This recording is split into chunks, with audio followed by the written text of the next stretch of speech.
O ano foi cheio de altos e baixos para Benjamin Netanyahu. O primeiro-ministro de Israel enfrentou grandes protestos quando 6 reféns jovens foram assassinados, mas não viu grande mobilização quando tirou Yoav Gallant do governo. Bibi viu um aliado do Irã cair com o fim do regime de Bashar al-Assad na Síria, mas é o primeiro-ministro israelense a depor em uma acusação de corrupção durante o mandato. Qual o saldo do ano do premier de Israel? Eu sou Anita Efraim, jornalista e mestre em comunicação política, e esse é o E Eu Com Isso, podcast do Instituto Brasil-Israel. E eu sou João Torquato, sou músico ativista do movimento negro e pesquiso os conflitos que se originaram a partir da desintegração da República da Iugoslávia. Para conversar com a gente e analisar a situação de Benjamin Netanyahu, nosso convidado é o Nelson Burdi, que é editor do portal Israel de Fato, já participou aqui algumas vezes do nosso podcast. Seja muito bem-vindo, Nelson. Muito obrigado pelo convite, estou à disposição. E, Nelson, vamos começar falando sobre o mais quente dos acontecimentos, né? Os depoimentos de Benjamin Netanyahu. Do que se trata esse julgamento? É algo recente, algo que já vinha de um tempo, tomou os noticiários na semana passada, né? Esse é um processo longo. Ele recebeu uma série de acusações. Isso já tem muitos anos. Para vocês terem uma ideia, esse processo iniciou muito tempo antes do início da pandemia, que já tem quase 5 anos. De uma série de acusações que ele teve de corrupção, tráfico de influências, suborno de veículos de imprensa, acusação de improbidade administrativa, quando teve uma compra de submarinos e materiais militares da Alemanha através do gabinete do primeiro-ministro. Tudo isso ocorreu ainda antes da pandemia. Houve as denúncias. Quando houve essas denúncias, se começou um processo de investigação na polícia. Por quê? Porque tem um departamento da polícia em Israel que faz o papel que faria o Ministério Público no Brasil. Então, se fez toda essa investigação de todas essas acusações. A partir daí, se tocou adiante ou não o indiciamento. O processo chegou para o que seria o Procurador-Geral da República. O Procurador-Geral da República tocou em frente ou não as denúncias. Dessas denúncias, há 3 casos principais. O julgamento, ou os julgamentos, a tomada de depoimentos, o processo, começaria no início de 2020, mas com a pandemia, com o lockdown, com o fechamento de tudo, foi se adiando. Em 2021, 2022, com o abrandamento, se começou a tomar depoimentos e começou a rolar o processo tribunal no poder judiciário, o que hoje o premier Bibi Netanyahu chega a um tribunal para dar o início do seu depoimento, ou o seu primeiro depoimento sobre um dos casos, o caso de suposto suborno e compra de um veículo de comunicação para fazer uma propaganda boa dele e da família dele. Em sua defesa, o Netanyahu levou uma série de matérias e reportagens em que ele recebeu críticas nesses veículos, nesses sites, nesses portais de notícias. E aí ele usou essa clipagem como uma defesa. Agora, esse processo todo vai, no mínimo, até 2026. Inclusive, quando se comentou antes de 2020, até quando vai esse processo, se falava, o processo vai terminar quando ele já tiver quase 80 anos, ou seja, mesmo que ele for culpado, de repente, pela idade, ele não vai para uma penitenciária. Mas, mesmo assim, a partir do momento em que hoje nós vivemos da tomada de depoimentos e de um início de uma nova fase do caso e dos julgamentos, a gente vai pelo menos até 2026, segundo a imprensa israelense. E, Nelson, como que esses primeiros depoimentos têm afetado o mandato dele até aqui, ou como podem afetar? Ele tem pelo menos mais 2 anos de mandato pela frente, né? Mas a opinião pública tem se movimentado em relação aos depoimentos dele, ou não? Como é uma coisa que já é sabida há algum tempo, não faz mais tanta diferença? Na tua pergunta estão as respostas, e aí eu complemento da seguinte forma. Hoje nós temos 4 canais principais de televisão em Israel. Um é chamado de canal do Bibi, e os outros 3, pelos apoiadores do Bibi, pela torcida do Bibi, botar entre aspas, é visto como os canais dos outros. Quem não seria bibista acompanha os 3 canais de televisão de acordo com a sua predileção e não assiste de jeito nenhum o tal fadado canal do Bibi. Então existe uma divisão muito clara em relação à opinião pública e em relação aos veículos principais de comunicação. Assim como nós temos um jornal que é conhecido como o Jornal do Bibi, e outros jornais que são chamados de ou da esquerda ou anti-Bibi. Então, isso está muito polarizado aqui dentro de Israel, ou bipolarizado, pró-Bibi e anti-Bibi. A política israelense há muito tempo, e a sociedade israelense há muito tempo, está dividida entre pró-Bibi e anti-Bibi. Quem é pró-Bibi fanático acredita que o Bibi não tem relação nenhuma com os atentados de 7 de outubro e que ele é apenas uma vítima e que os culpados se encontram na esquerda israelense que não governam o país há muitos e muitos anos. Por outro lado, na opinião de quem é bibista, todo mundo que não é bibista é esquerdista traidor. Então, essa divisão ela é muito clara dentro do país e isso influencia na opinião pública, na opinião das pessoas, também na cobertura jornalística dos canais de televisão. O canal 14 é tido como o canal do Bibi. O 11, o 12 e o 13 são os canais dos esquerdistas traidores, na opinião dos bibistas, e os canais que ainda fazem um jornalismo isento, na opinião de outras pessoas que não são bibistas. É uma narrativa, né, de setores da direita e da extrema-direita que a gente encontra em outros locais, em outros lugares do mundo. A gente vê nos Estados Unidos, por exemplo, a relação do Trump com a Fox News. A gente vê aqui no Brasil também, né, alguns veículos. Se o veículo X é ligado ao político A, veículo Y ligado ao político B, e aí acaba se misturando, né? E parece que em Israel essa perspectiva, essa narrativa também está acontecendo, né? Exatamente, exatamente. Nós tínhamos, historicamente, o jornal Haaretz, tido como um jornal da esquerda ou da esquerda, mas na verdade o Haaretz ele sempre foi um jornal crítico a quem está no poder, um jornal muito crítico, tanto que independente de quem estivesse no poder, o Haaretz sempre faria grandes matérias, matérias investigativas, muita investigação, muita crítica, muito espaço para opiniões, e isso sempre desagrada a quem está no poder. Quem gosta do Haaretz diz que é o jornal das pessoas que pensam, quem não gosta diz que é das pessoas que pensam.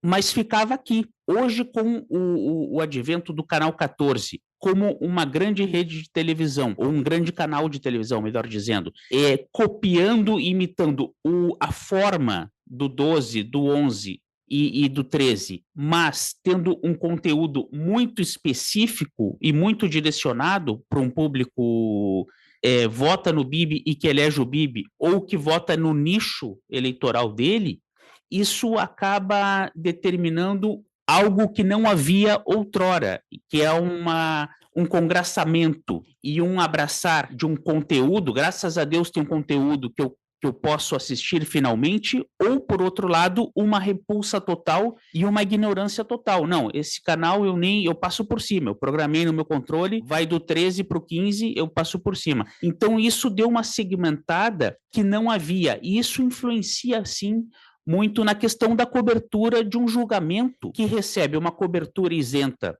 da Rádio do Exército, que é a Rádio Ondas do Exército, Galei Tzahal, recebe uma cobertura do que foi outrora o canal estatal, que é a Rede B, a Reshet B, que é uma das principais rádios jornalísticas do país, recebe do canal 11, que é o Kan, que foi outrora o canal estatal, que o Bibi tornou semi-estatal, porque ele dizia que mesmo sendo estatal e controlado por ele, entre aspas, era ainda um canal de esquerdistas, porque ele não conseguiu tomar conta, e hoje ele tem a seu favor o jornal Israel Hayom, Israel Hoje, que se fala, entre aspas, do Bibi, mas na verdade ele tem apenas uma linha editorial pró-Bibi, o dono é um bilionário americano amigo do Bibi, e o canal 14, que tem ele pega o mesmo fato do 11, do 12 e do 13, só que ele dá uma leitura ele dá uma leitura pró-Bíblia. Eu vou no programa de sátira aqui de Israel do Canal 12, o Eretz Nederet, a Terra Maravilhosa, eles fizeram uma sátira do Canal 14, falando assim, o 11, o 12 e o 13 falavam que tinham morrido 1.000 soldados, e aí no Canal 14 estava escrito, hoje não morreram 50 mil soldados. Então, o modo como contar o fato muda totalmente e tem pessoas que vão por essa contagem. Não, se hoje não morreram 50 mil soldados, nós estamos muito bem, obrigado. E os outros mostram e dão a cobertura jornalística para cada fato que ocorre, e isso inclui na perda de civis e também de militares. E falando sobre a questão da Síria, né, a gente tem acompanhado também os recentes acontecimentos ali no país vizinho a Israel. A queda do Bashar al-Assad foi importante para o Netanyahu e isso muda de alguma forma também a posição de Israel no Oriente Médio? Olha, hoje qualquer fato que possa ocorrer, o Netanyahu ele vai tentar puxar o lado positivo para ele e vai tentar escancarar também o que seria um lado contra ele, porque hoje ele vive em um momento muito difícil pelo momento da guerra, pelo momento dos sequestrados, pelo momento do julgamento, que ele está esticando essa guerra para não antecipar as eleições. E também tem a ver com ele sendo o primeiro-ministro, está correndo o processo contra ele no Poder Judiciário, por mais que o Poder Judiciário seja independente, temos, no paralelo, uma tentativa de reforma judicial que pode ajudá-lo. Ele sendo o primeiro-ministro, ele acha que ele pode influenciar no julgamento dele. Então, qualquer fato, mesmo externo que possa ocorrer, ele vai tentar puxar para o próprio lado.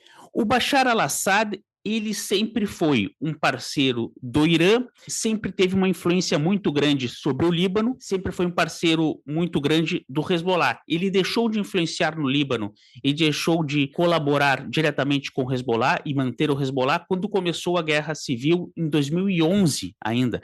Ele só veio a ser deposto agora, mas isso começou em 2011. A perda de poder do Assad regionalmente, o Irã diretamente veio financiar o Hezbollah e outros grupos. Então, por esse lado, uma queda do Bashar al-Assad poderia ser boa para Israel, porque seria um inimigo forte que estaria perdendo força. Por outro lado, não se sabe quem está assumindo exatamente. Há vários grupos rebeldes dentro da Síria e não se tem como afirmar quem irá governar a Síria a partir de agora. Esse é um problema. Por outro lado, nós temos um outro fator, o fator Rússia.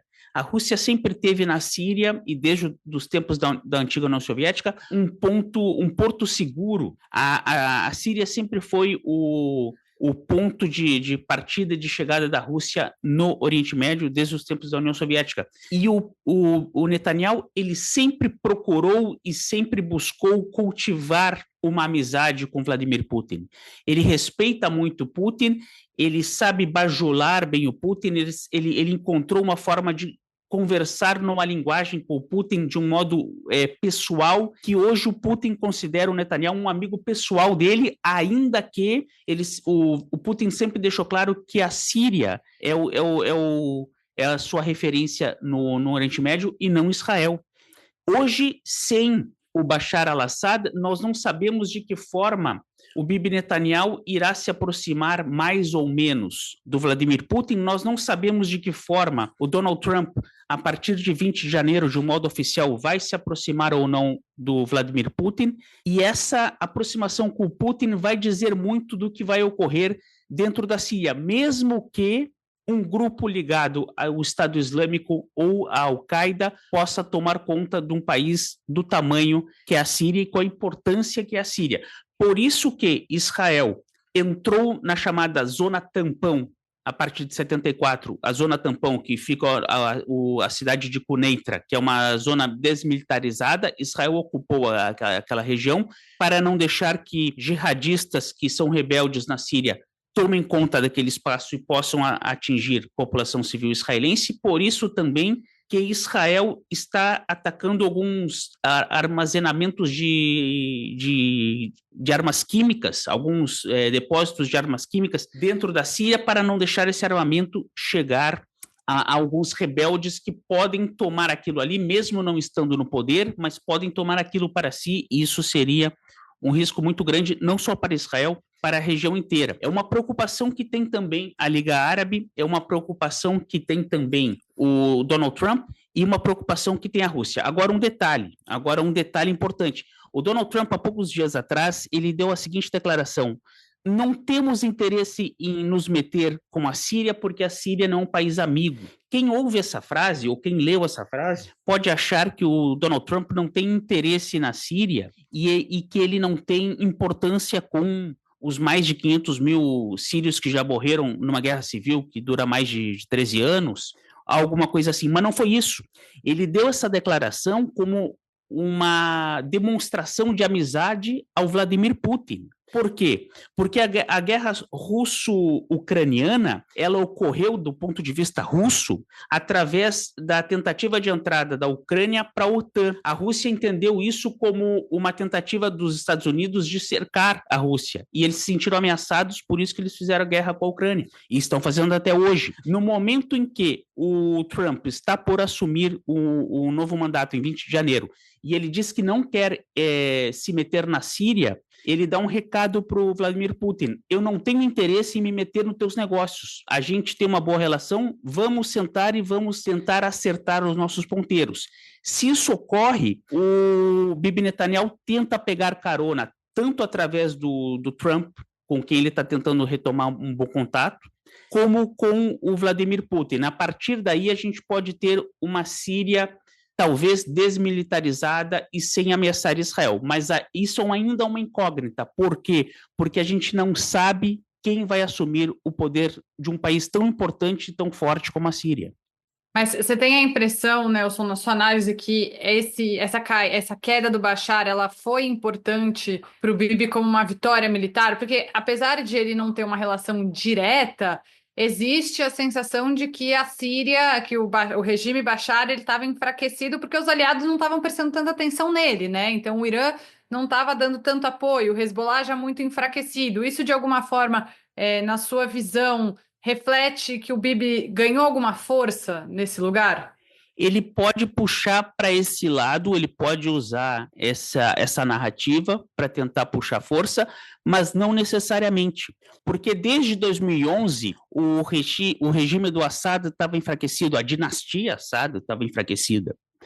Tanto que eles deixaram de financiar o Hezbollah, tanto que eles deixaram de influenciar o Líbano e esse papel acabou indo para o Irã. Então, o Irã, sim, tem um papel de destaque.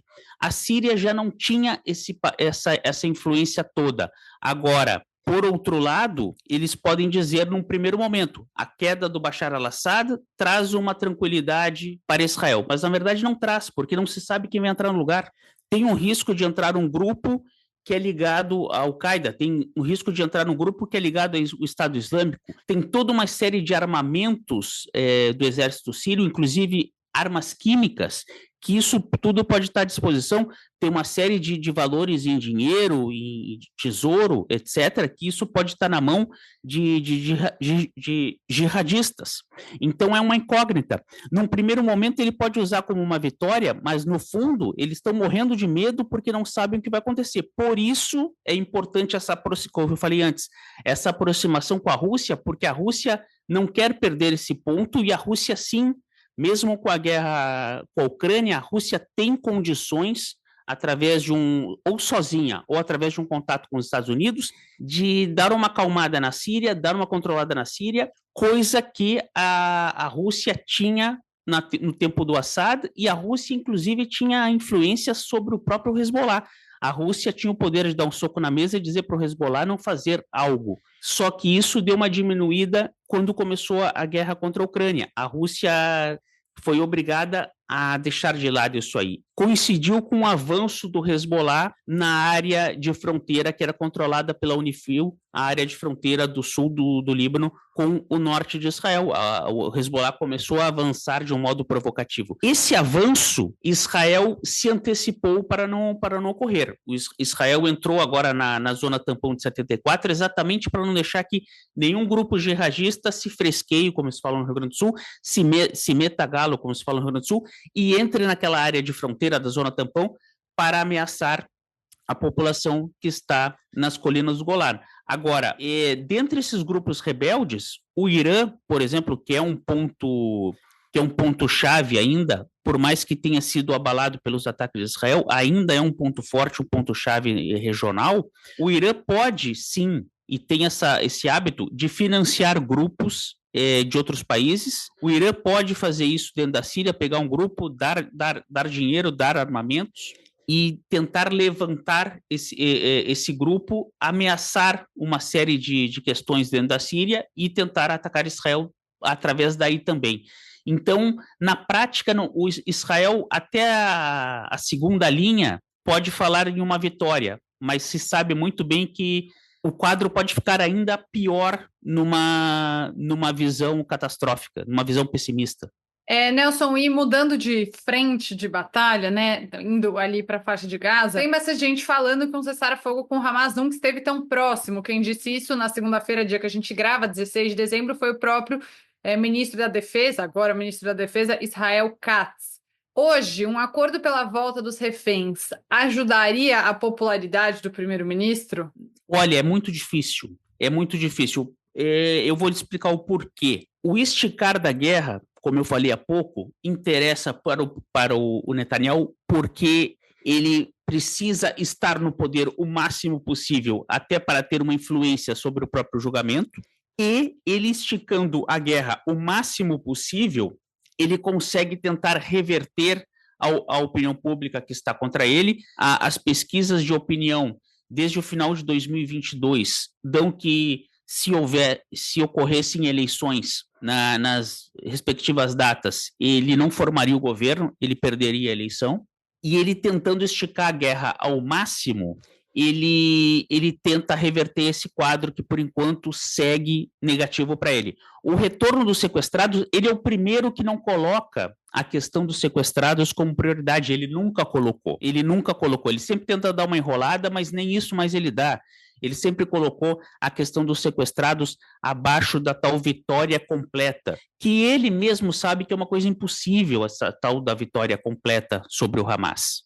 Só que ele pode tentar, de uma maneira maliciosa, jogando com as palavras, como ele sabe fazer muito bem, dizer que um acordo foi uma rendição do Hamas, por mais que não tenha sido. Até porque esse acordo coloca uma série de presos palestinos que são condenados em Israel por atos de terrorismo, quase 100%, vão ser libertados uma série deles. Essa libertação dos sequestrados num acordo de cessar-fogo seria uma troca de prisioneiros, como falam os grupos palestinos, como o Hamas e a Jihad Islâmica, e Israel, dentro do gabinete do Netanyahu, hoje nós temos, por exemplo, o ministro da Segurança Nacional, Itamar Ben-Gvir, que se opõe a esse acordo exatamente pela libertação de muitos terroristas que estão condenados em Israel.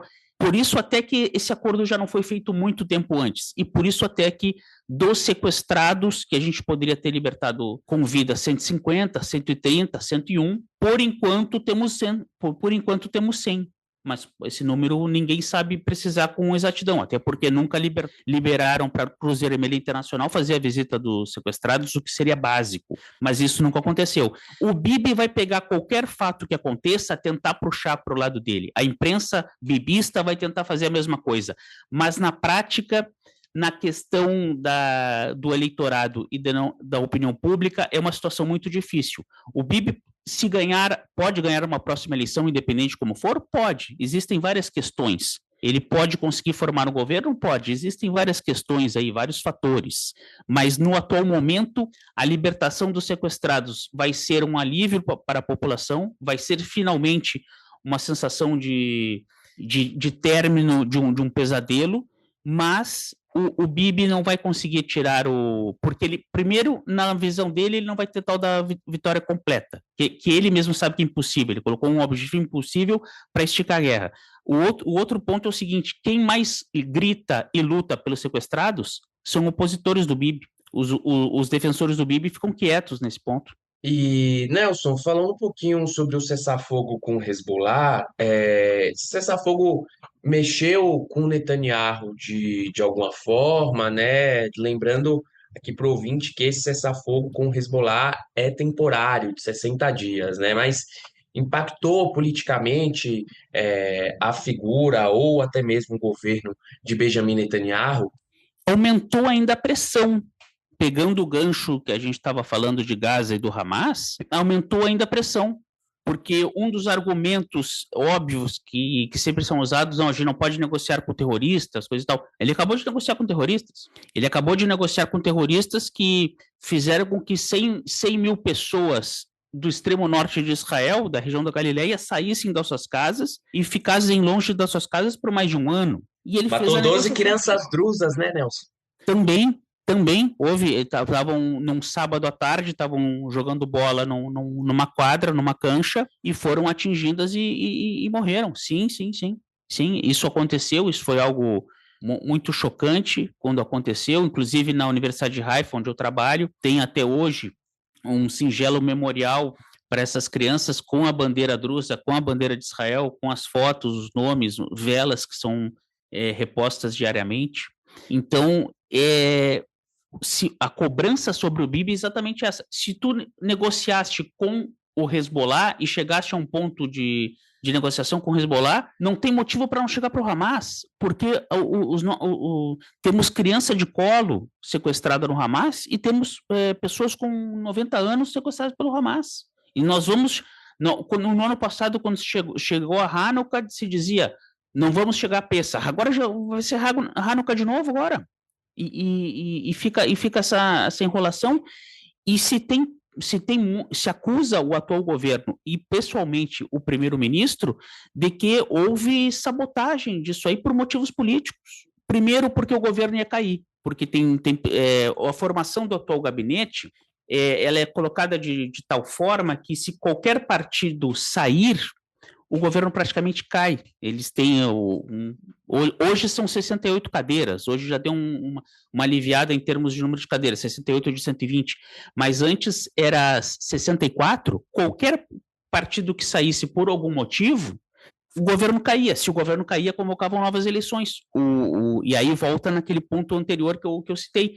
O Netanyahu ele está fazendo o máximo para esticar o mandato dele, para tentar reverter a opinião pública, para tentar trazer de volta um eleitorado que votava nele até por osmose, entre aspas, e que depois do 7 de outubro não se sente mais à vontade para votar nele por N motivos, também pela questão dos sequestrados. Então, esse papo da vitória completa, ele vai tentar puxar a narrativa para o lado dele. Não, isso foi uma rendição deles. Todo mundo sabe que não é, mas ele vai tentar por esse lado, e a imprensa que o defende vai puxar por esse lado. Agora, na questão do Hezbollah, ele fez o que ele não fez contra o Hamas, porque tem a questão da facilidade de não haver os sequestrados lá no Líbano. Por outro lado, ele não conseguiu trazer de volta ele chegou, fizemos a paz, vamos devolver as pessoas para a Galileia, vamos devolver as pessoas, os 100 mil que estão fora. As pessoas não se sentem seguras ainda para voltar, nem na fronteira com Gaza, nem na fronteira com o Líbano. É uma situação muito difícil. E aí entra até uma questão que muitas vezes é questionada, perdão pela redundância, mas muitas vezes é questionada. O atual governo tem políticos que não querem negociar pela paz nenhum centímetro de terra, porque não querem perder nenhum pedaço da sua terra histórica. No caso, falando da Judéia e da Samária, da Cisjordânia. Por outro lado, num passe de mágica, entre aspas, se perdeu quase todo o extremo norte do país, e tentam vender uma parcela da população, defende isso e tenta vender uma ideia de que está tudo bem, e uma parte da imprensa tenta vender a ideia de que está tudo bem e que o país está seguro. Não, o país não está seguro.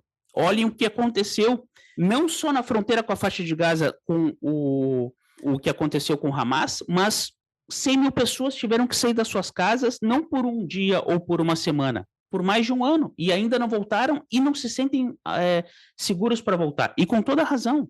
Então, tudo isso pesa para que esse cessar-fogo seja uma tranquilidade por um lado, mas não é ainda a tranquilidade total. O governo Por outro lado, os poucos remanescentes daquela região, muitos que trabalham na agricultura, não receberam o auxílio financeiro o prometido pelo governo e precisam estar lá para trabalhar e de vez em quando acabam mortos por mísseis e por tiros que vêm do outro lado. Agora estamos com cessar-fogo, mas isso aconteceu até pouco tempo. Quando não vem do Hezbollah, às vezes vinha de uma milícia pró-Irã do Iraque. Então é uma situação muito delicada ainda. O cessar-fogo dá uma sensação de tranquilidade, mas ela é enganosa e com prazo de validade, infelizmente. Enganosa, acho que diz muita coisa. Nelson, você entende que essa face extremista do governo, né, como Itamar Ben-Gvir, Bezalel Smotrich e afins, isso também prejudica a imagem do Netanyahu na sua avaliação? E, ao mesmo tempo, prejudica porque é muito extremista, mas ele se faz de moderado, né? O que não faz muito sentido, porque ele que colocou essas pessoas no governo. Então, como que fica esse jogo de interesse? São pessoas falando em recolonizar Gaza, em anexar a Cisjordânia. Então, como que o Bibi também usa isso dentro do jogo político dele? Uma boa pergunta, mas é que a gente aí tem que voltar um pouco antes.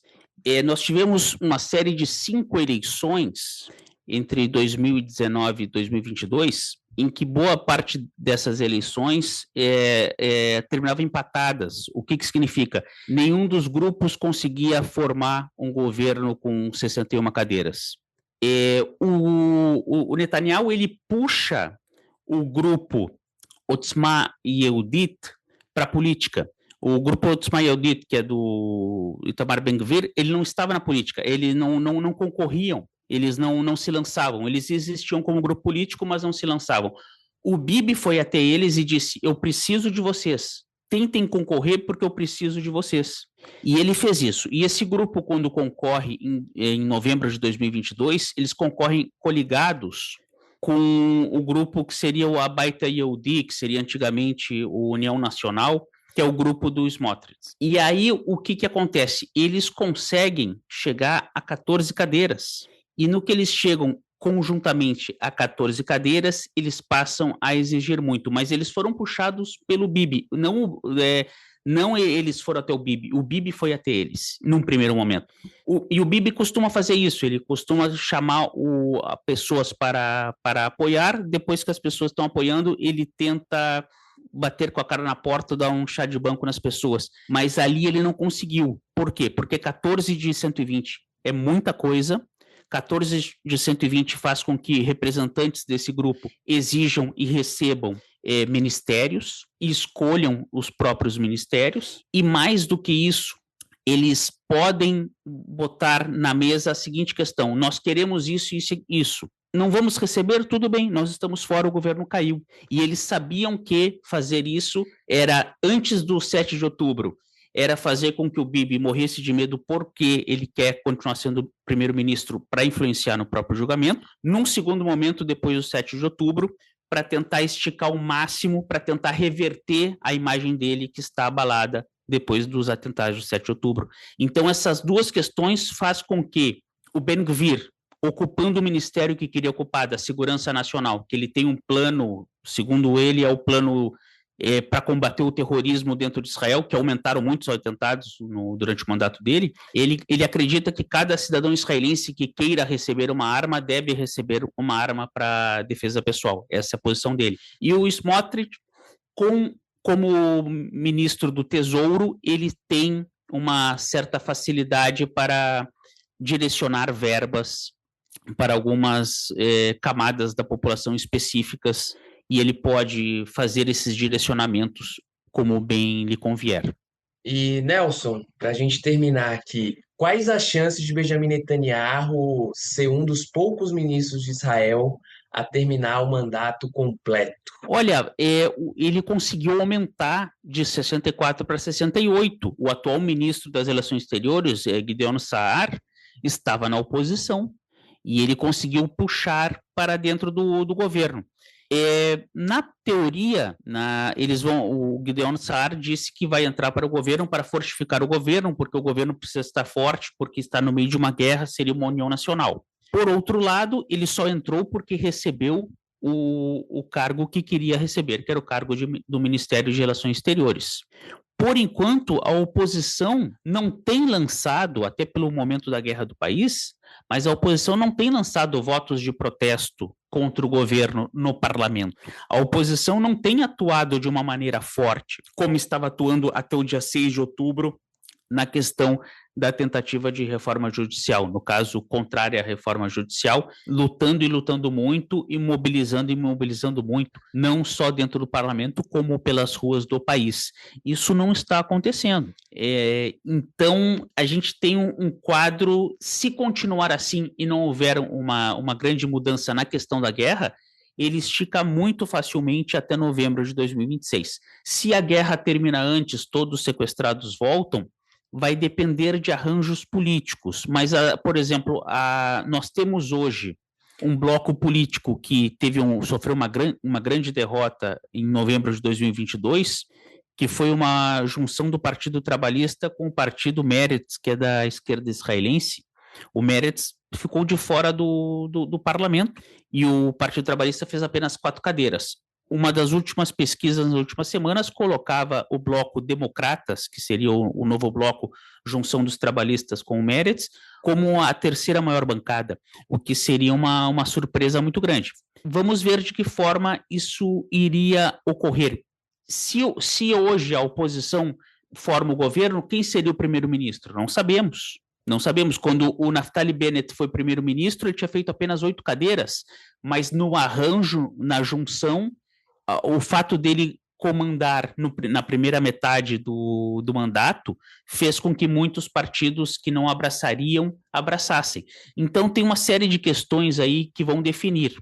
Hoje, a política israelense, na minha concepção, isso já tem alguns anos, se divide entre Bibi e anti-Bibi. O anti-Bibi não é a esquerda. É todo mundo que está do outro lado onde o Bibi não está, por N motivos. Podem ser da direita nacional, podem ser ultra-ortodoxos, podem ser da União Árabe e podem ser da direita liberal ou neoliberal. Não tem problema nenhum.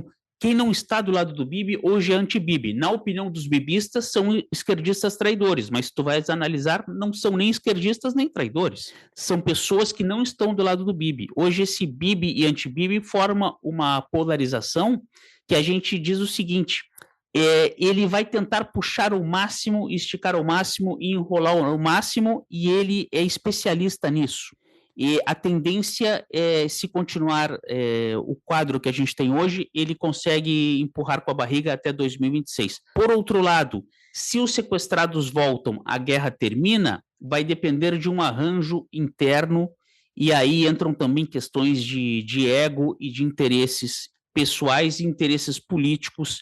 Esse bloco de oposição não mostrou quando ficou 1 ano e meio no poder. Eles conseguiram se unir e o bloco do Bibi precisou sabotar muito para tentar derrubar isso aí. Eles quase que tiveram que assediar pessoas que estavam com cargos do outro lado para tentar derrubar o governo. Fizeram isso várias vezes e no final conseguiram. E isso não está acontecendo atualmente na atual oposição. Devem ter alguns motivos de ética ou alguma incompetência nas tentativas. Mas a tendência é que ele consiga empurrar com a barriga, até porque o próprio julgamento dele, segundo a imprensa especializada, vai até 2026. Nelson Burdi, editor do portal Israel de Fato, nosso parceiraço aqui no IB. Nelson, muito obrigada por participar, acho que foi muito elucidativo, mas assim, queria já deixar uma reclamação que você me deixou meio otimista aqui, entendeu? Porque ainda que demore 2 anos, parece que poucas coisas vão conseguir recuperar a popularidade que o Mister Segurança um dia teve. Vamos ver, né? Tem muita água para rolar embaixo dessa ponte ainda. Mas muito obrigada a você e volte sempre. Eu que agradeço. O Instituto Brasil Israel é um grande parceiro, como tu falaste, do israeldefato.com, e estamos sempre à disposição. Obrigadão, Nelson. E se você que está nos escutando quiser mandar uma mensagem para a gente, é só escrever para @institutobrasilisrael.org. O Eu Com Isso está em diversas plataformas de áudio, como Spotify, Orelo, Apple Podcast, também no canal do YouTube do Instituto Brasil Israel. Não esquece de seguir o IB nas redes sociais. Até quarta-feira que vem.